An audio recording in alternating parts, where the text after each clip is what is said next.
Good morning. Good morning, everyone. Okay, basic to advanced की continue तरफ point margin leveraging settlement से कोई हाना features तो जेंगे देखो. अदम ऐसी जे कोई derivative market की मनुंग दर features and option है निलाई option दर कमाइन तो गए थी feature दर माने different हो इब्राह है तो मुझे मिलने से. अदम मेन होने से कि कोई settlement पीर को मतलब दा expiry निमित्त settlement तो वो सीधे कोई features and option दा एक different लाइफ क्या है जिसे मिलने से का. अदुगा कोई हाना सु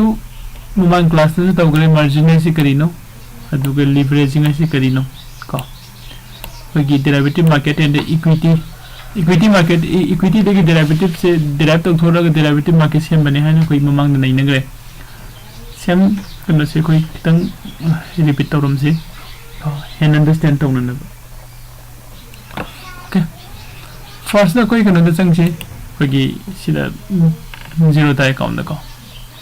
Zerodha account का इन्हें लगी से Nifty 50 का Nifty 50 की मार्च की फीचर्स से इन्हें बाई तोड़ोगे एंट्री तोड़ोगे हर गति का इन्हें पी के दोगे मार्जिन से क्या नो मार्जिन रिक्वायर है मुझे आवड़ी सीधा मार्जिन रिक्वायर 109 इधर 1 लाख से 9,737 का क्वांटिटी 50 क्वांटिटी सिगी अमाउंट है रिबो मार्जिन रिक्वायर है रिबो अमाउंट है एक ट्रेडिंग अकाउंट में जाओ अमाउंट हो गया तब नहीं का एक ट्रेडिंग अकाउंट की इन है रिबो अमाउंट से इन्वेस्ट तौरगा सिगी ट्रेड से एंट्री लो याद नहीं का अदुगो ऐसा कि है रिबो सिगी अमाउंट से का सी इन पी में मतलब से लाई से ये 50 क्वांटिटी लो जो क्वांटिटी में की प्राइस तो क्या नो 17,515 का 17,000 का 515 into 50 है रसी तो तेरे अमाउंट आइने असेंग बक नसागी ट्रेड तो संग मतलब का आइने पी के दो अमाउंट क्या नो है रगदी 8 लाख से 75,000 ने अदो हजे आइने पी दी दे आइने मार्जिन रिक्वायर आइने जो उगी तो क्या नो है 109 का 75 है रसी का 0 अमग हसिलो 1 लाख 900 का 9,750 छिनी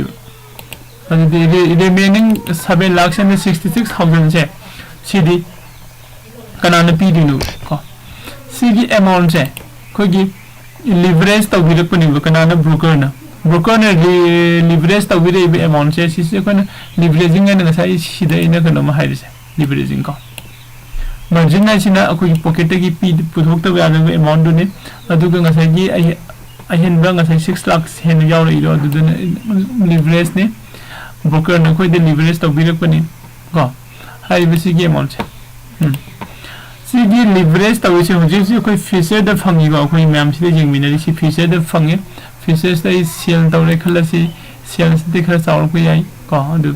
फीचर सेल दसु तो कन दसु समानरा को फीचर द सेल द लोरसु बाय द लोरसु लिवरेजिंग से फजन सब मानना पीरिब को इंडेक्स द पुल अप सब मानना पीरि इंडेक्स है कंद कोइना निफ्टी 50 एंड मैम न तौननि से बैंक निफ्टी है हम से लेनेट्रा बैंक निफ्टी की फीचर से जिंग से बैंक निफ्टी की फीचर से 1 लाख से 49,000 का सेल तौरसु बाय तौरसु 1 लाख से 49,000 सब माने को अदु बसी असेंग माय मोमेंट ओब्रा है 36,000 into 25 ओरगदि सिदे यामथिनि हेंगनि को सि मार्जिन ने अदुगा अमदि अवाटपुदुना लिवरेज तो बिरे पने को आई हजन ने रिपीट तो रिसे मैम हमने रिपीट तो इसे मतलब बिनु को अदु मथाई सि सिदा कोना मार्जिन ने रिक्वायर से आइने लाख अमगा मखाई 1 लाख से 49,000 से पीरेगा ट्रेड तौरे इन पी के दबा असेंग अमाउंट दे 36,347 into 36,347 into 25 से होइदिने नो से पीरेगा दी 11 क्या था गया अच्छा 46 ये में को 36 ये दमने 36,347 पीरेगा दी 9 लाख पीरेगा इसी ट्रेड से लोग दमने वाह अदबो 1.5 लाख से इस तरह से लोग यानी अवार्ड पे पैसा तो लिवरेजिंग नहीं तो सीधे लाई से कह रही ना ये क्वेश्चन से कहीं ना कहीं ऐसा कि आई ना 9 लाख पुथोगा तो 1.5 खत्म पुथोगा ट्रेड तौरगा दी आई प्रॉफिट तो शेयरिंग तौगदरा ब्रोकर का शेयरिंग तौरे का profit jam phanga so igini loss am or so igini profit and loss igini just when kana broker na khoida leverage to bi ko khaktan hanega okay sima koi lege leveraging se koi feature de huji leveraging se fajana leidi ka option da mu yeng si option da leveraging leibra okay sigi lupa se karam yeng si ga lupa manga pi si ga bye lupa manga pi si quantity yang khai lo na kan lupa chani ga kan sab san tai ko huji ko na option da di leverage se leitere hana di option da leverage se khare leirami ko MIS na khare hena mu handana phangame means broker na leveraging jam pirami MIS ta adugo koi gi record margin jam pikami ko hodi na MIS ta logro overnight logo iman manari tra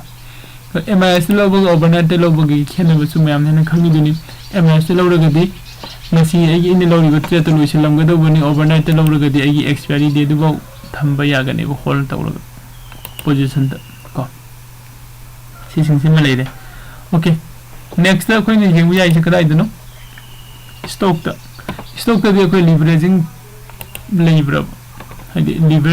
leverage to birak bravo kanona ko stock da koi na long term da low ba cnc da low gadi leverage to leite ko koi da phangoi kari gino hani gadi koi na cnc da na long term da low ba hi di ai property ni ai oirabani aina hariba exchange price magi leiba asengba price to piraga aina leigadamni ko aduga MIS ko MIS perform margin intraday scar of 5 ni sig intraday da aina lowga trade tawragadi ko asagi sida 3731 piraga trade tawgadu wase 746 so trade tawjaiba TCS ko dan kono kogi kana da so stock ta equity market sang ga in MIS tawraga de ingunda leveraging se hoji su fajana fangi margin se pick na trade taw ya gani hamni ko means cnc de tawraga de same price de trade taw gadamni ka sida ina intraday sida buy tawru su sell tawru su ani makta ko margin se am pick na trade taw fangi ka gina di leveraging kana leverage sound pp di ba hoji phogyo ina okay si mayam si leire aduga next da sai koi settlement pire ko matamda aina feature da buy tawraga sangi expiry date numita ai settlement se karai do idino halagadi ko aini lowri ba feature da aini lowri ba feature se nifty 50 ne lowri si hali ba nifty 50 se gi magi underlying asset ki magi price hoji leiba current market ki price da spot price da adu settlement tawgani ko aduga option da ina lowragadi ko si suppose si hairasi option da natraga kharyam si hairasi ko si lowrasi 17400 haribu option ja si aina lowraga trade tawu matamda horen kogi expiry ora ko matamda 17400 sigi makhada expiry se pira adu eragadi 17,400 in the low river canocha magi premium or 0 option the price for 147 rupees is 0 the second 0 direct 0.05 second karigina 0.05 chat so I makhatan haijala ke ka adong asagi khana ai samna hai kanda ai no 17,400 ki makhada market se pirigadi 0 second have ni karigino haigadi koina option the expiry date number se da at the money da gi hawraga out the money sing se strike price ko strike price da ko at the money in the money out the money ne lai hai ni strike price gi at the money da gi hawraga out the money lai riba strike pricing se loina mun 0 sat kani ko 0 subsan sa loi 0.05 ta sat kani 0.05 ta tu se kai gi no ha ka da any option number gi ngi index ki option number nang sang gi ngom tam da magi lower circuit se 0.05 ne magi price na handara ko matam na 0.05 te gi hen ta ba ya de expiry date nimit ko 0.05 te lep ga lai ne ba ma ka aduna expiry o ra kan ko 0.05 se sida magi price settle tawgani ko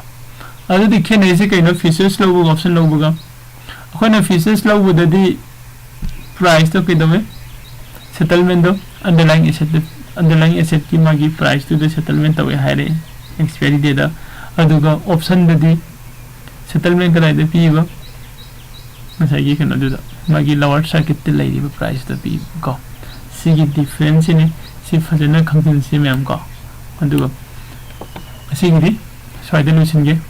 aduga horin numidang ko 7:30 da mu koi punse